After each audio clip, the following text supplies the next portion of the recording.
Ladies and gentlemen, please welcome your first fighter into the cage. Representing the Kingdom of Bahrain, Oliva Vs Fikey.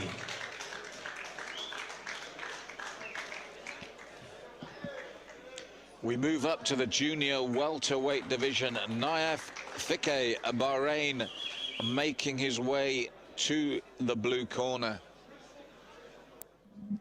And Dean, as we mentioned, with the ruling system here, the juniors under 21, so this is why we've seen such skill. We've had, you know, technically guys that could fight in the seniors dropping into the juniors here to compete. So and it's been reflected, I think, in the level of quality we've seen this morning. Really impressed with the skill level of these athletes at such a young age, and it makes you more kind of thankful that the organisation IMF is around, because it gives them to kind of the opportunity to nurture and catapult and use this to pull their skills forward and get cage time to be more kind of confident in these positions and fighting. And please welcome his opponent, representing Italy, Leonardo Oliva. So Bahrain versus Italy as Leonardo Oliva makes his way to the cage, and no nonsense there. And it's great, Dean, even watching the way they come from the changing rooms to the cage, whether they march out, whether they roll out with the headphones on. Oliver strode out straight to cage side as if to say, come on, get me greased up, let's get me in there. Fikey now with a bit of urgency in the cage, pacing back and forward, waiting for Leonardo to make his way and get this underway.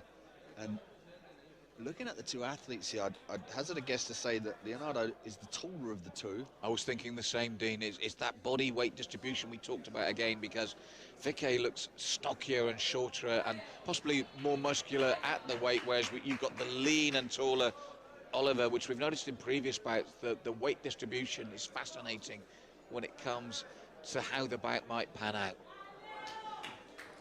Ladies and gentlemen, this is a junior welterweight contest fought over three-minute rounds. And in the blue corner, representing Bahrain, Oliva Vs Fikey. And his opponent fights at the red corner, representing Italy, Leonardo Oliva. Your referee in charge of the action, Mr. Rabin Seber.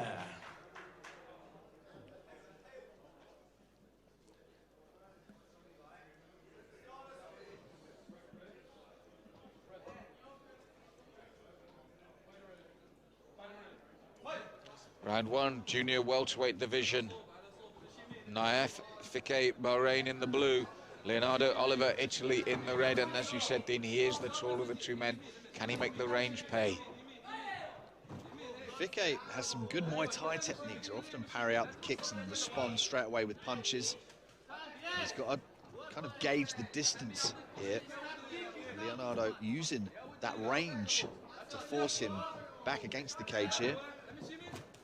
Yes, as you said though, Oliva Vs Fikey happy to stay in the pocket with his opponent. He's staying within range, so as you said, when he parries, he can fire back if necessary. Just like that, with steps forward with the left and right combination. And that's what he's got to do against somebody with a reach advantage on him. He's got to make him miss, make Leonardo miss those punches, parry those punches away, use it to gain the distance, or indeed counter, and then move the head off that center line. Well, he went for the body lock when they got in close, but Oliver was having none of that, and I think Leonardo wants to test his opponent at this range at the moment with those long limbs, as you said. And that right hand came through the channel. They both trade punches, but I think Leonardo Oliver got the better of those exchanges, Dean. Fikey has got a chin, though. He ate those shots up like lunch, and he's coming forward still. And this is another key here. He can't get kind of too tentative and walk backwards and put his back against the cage. He needs to stay in this fight. Well, he pushed forward again, went for the body lock again, and this time Silva went to Leonardo Oliver went to turn him, but didn't manage it. Leonardo looking for a hip toss there, nearly gave up his back. That's why he was forced to turn into Fikey, and Fikey now with a double underhooks, I believe. He's trying to funnel that left arm in. He's dropped down for the double leg. He's going to try and pull the hips away from the cage of Leonardo. He gets the takedown. And I think the timing was right, because Leonardo looked dangerous upright at that range. knew how to handle that reach advantage. So when that happens, change tactic. Let's look at a different arena. Yeah, smart tactics by Fikey. He tasted the power. Yeah, even though he walked through it, he didn't want to let that build up in the head area and then kind of messes equilibrium up. So he's going to look to work on the ground here. Ground and pound, he's got to stay active in the body, but he's got to be careful about the legs here from Leonardo. Leonardo working for the triangle. Yes, and I was just about to say that, as we mentioned previously, Naif Fikey was turning Leonardo subtly towards his own corner, towards his own camp there, and moving him. But as you said, doing a good job defensively, Leonardo, Oliver. Yeah, he's got that, you call it a meat hook there. You can see the left arm around the right arm of Fikey. That's to stop the punches, to limit the movement of the punches, and also to set up the triangle. You see there he puts the shin against it. He looked to flip that leg round the head and secure the triangle, but Fikey's very aware of that, postures up and uses strikes to keep him busy. A round of two halves there, Dean. For me, the first half, the control upright from Leonardo Oliva. Now, as you said, Fikey took the punches well, but he was forced to take them. And then he changed tactics and changed the course of the round in the second half there. And this is what happens in MMA. You can taste what your opponent's got and you can change the dish. And that's what we saw from Fikey. He chose to put that fight on the ground, stayed on top, and used the ground and pound to rack up the points. Now, having said that, you had some pointers there. As we said, this is upright. He goes for the lock twice, and both times Oliver stops him. And there's the punches that, as you said, he eats them, but he takes, there's the right that he took particularly well. And then he changes tactics to this position. He consciously took that decision to take this fight to the ground after he ate that. But he didn't show that he was hurt, even if he was. He said, look, I've got a chin, I'm going to stand in front of you.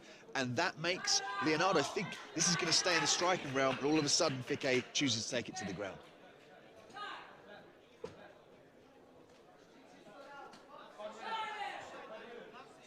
Round 2 of 3 in this junior welterweight bout. Naif Fikey, Bahrain in the blue corner. Leonardo Oliva, Italy in the red. And we've got it a round of two halves, the opener, and immediately Naif looking to go where they went at the end of the opening round. He feels, I think, more confident and strong in that ground and pound position. Immediately initiated the clinch here. He's working to grab the legs. He's a bit high, he needs to get behind the knees here. And you see Leonardo funnel that arm in and push the head upwards of Fikey. Excellent takedown defense. Leonardo now working the over under, the 50-50 position, as sometimes it's called.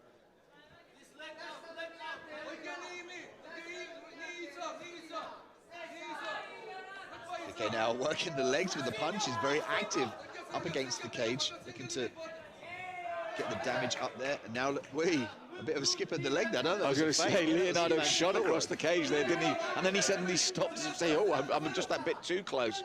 But they both set out their stall now, haven't they, here in the second round? As you mentioned, Naif Fikey felt confident in that situation, taking to the ground. Leonardo wanted that right now. I think there's been a groin strike there, and Naif will be given time to recover. But it's a fascinating contest, this one, with the contrasting styles, isn't it? And here it is. Oh, there's no doubt about that one, Dean. That was right through. But there again, what a strong young man. He only just barely acknowledged that that was a strike right to his groin. Fikey now using the time to recover. And this would be a welcome break for both fighters here, to regain the oxygen debt, to suck up the air, to think about tactfully how they're going to advance for the rest of this round. And Leonardo, you feel, will want to keep this upright for a while, working behind that tip, the left, right, yes, long straight punches again, forcing Naif back.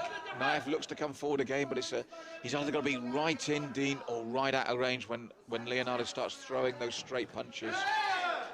Beautiful check left hook there from Leonardo. I like to see him work the uppercuts as Fikey comes in. He tends to leave his arms out and put his chin ever so slightly down when he wades in with those hooks. Yes, there is a head down and sort of like whirling motion to his punching compared to the straight work here of Leonardo Oliva. And that's what Naif Fikey has to work out here, is when to come in, when to stay out, because that's a dangerous striker in front of him. There, gets caught on the way in again. It's so difficult when you're the shorter man. To see Fikey utilise some leg kicks on that lead leg. Leonardo's very heavy when he steps in with those punches. If Fikey can use the head movement, move the head off the centre line and work the lead kick. The strange thing is, though, Dean, he's looking to stand and trade as if he fancies it. And it's not working for him. He's getting caught here. And as I said, he's a tough lad, you mentioned, in the chin. But he's been forced to blink with the impact 2 or 3 times. They're getting caught on the way in and then staying there like he does now. For me, with what we've seen his strengths are, it's a very dangerous game because Leonardo just moves out of range there. Now he looks for the takedown. Yeah, that was an explosive flying knee there to the midsection from Fikey. Didn't land, but it allowed him to gain the distance to grapple with his opponent. And now he's on the top, but Leonardo very active off the ground, punching the head there of Fikey. It was almost like Naev had to take those shots to wake up, wasn't it? As to say, no, I don't want to be here. This is where I need to be. But we're right at the end of this second round again, and it's delicately poised, this. Now, Dean, not so much a round of 2 halves this time. For me, Naev seemed inexplicably to stand and trade for a long part of that round with Leonardo, even when he was on the receiving end. It suddenly took those last 2 or 3 shots for him to say, I don't need to be here. Yeah, I mean, there was control in the striking realm, and it's often hard to see. When someone gets taken down, it's right there in front of you. I took you down, you couldn't stop me. But what Leonardo did was utilise the footwork here, and the punches, as you see, even if he's getting taken down, he's still throwing the punches to the head there. But what will the judges see? Will they see the movement of Leonardo and his ability to land the strikes? Or will they see Fikey's ability to take the fight to the ground as soon as he gets his hands on Leonardo? Yes, it's the first round we felt was very back and forward. Second round, as you rightly said, I think it's all about the judges' perspective of what they want to see when it comes to the point scoring. So third and final round coming up. Round 3 of this junior welterweight contest. Naev Fikey, Bahrain in the blue, Leonardo Oliva, Italy in the red. And I just get the feeling Leonardo will want this upright for as long as possible, Dean. Walking his man down, throwing those simple, their bread and butter techniques, straight left and right, but using that height and range advantage to keep it at distance. Right round kick from Leonardo. Fikey's corner calling for him to advance. They want him to go forward with the punches, land these punches, show Leonardo that, look, I've got power, I've got hands too, and force him to back up. Now, he threw that overhand right, but it's easier said than done because previously when he came in, he just had to eat the left hook as he had to again.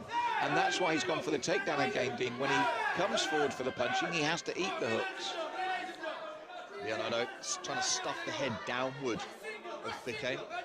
Fikey has got to look to switch this up, perhaps even to a single leg. Maybe work the inside and outside trips and use some circular movement. But Leonardo, great takedown defense. Yes, and he's coming into his own at range here. You can see the looseness of his shoulders. He's working his way into this upright boxing technique style and nice and light on his toes. And as I said, for Naev, the problem is the corner telling him to do it. It's easier said than done closing that gap safely to get where you want to be. Okay, now taking a step back. He needs to be careful about stepping directly backwards. He needs to use lateral movement. So and he got clipped with the right hand again, Dean. This is the danger from now. For the first time, he's had to back off. We've mentioned what a solid chin he's got, but now he's being hit consistently. He's listening to his corner, but getting caught, trying to implement what they're asking him to do. And again, he's get caught by the left. Leonardo's just stepping back. He's loose. He's throwing the punches as Naev's coming in, and I think he's playing into his Italian opponent's hands at the moment. Okay, he needs to implement some head movement here to duck that head, to slip from side to side when he comes in. You can see as he advances forward, his head's on that centre line, so Leonardo can target that perfectly.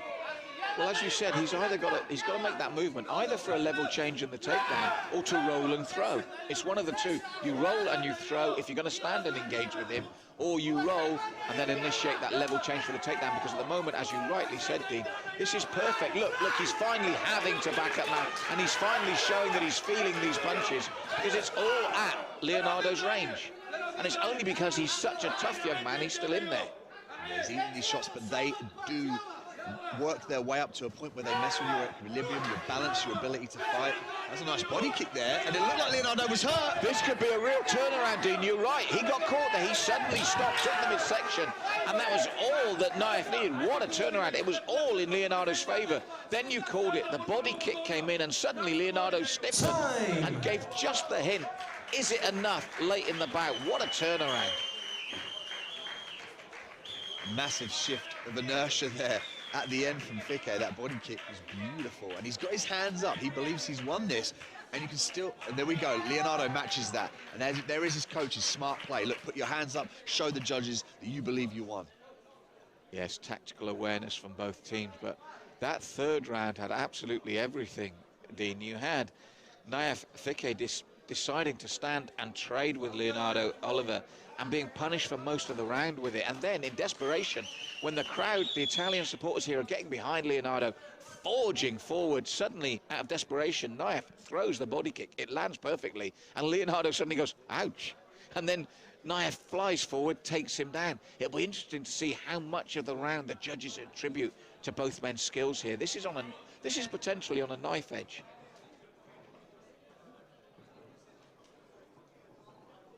What a fascinating bout from these two. Lovely contrasting styles to set up that 3 rounds.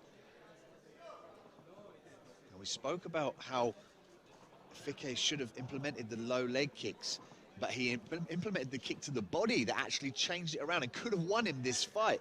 I mean, it's very exciting to see what the judges have on their scorecards. I'm eager to see who's won this one. My gut feeling, if I come off the fence, is they're going to go with the Italian in the red corner, but that's just unofficial.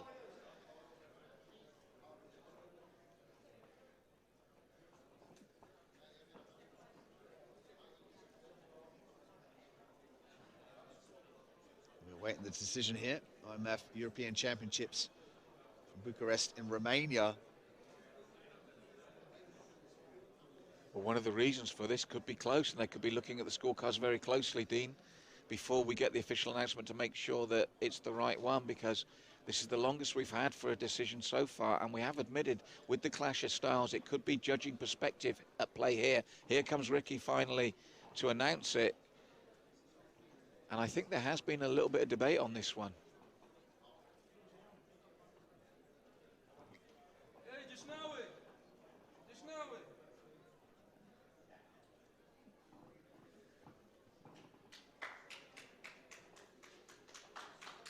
it. Ladies and gentlemen, before I announce the official decision, let's cheer for both fighters in what was an excellent contest.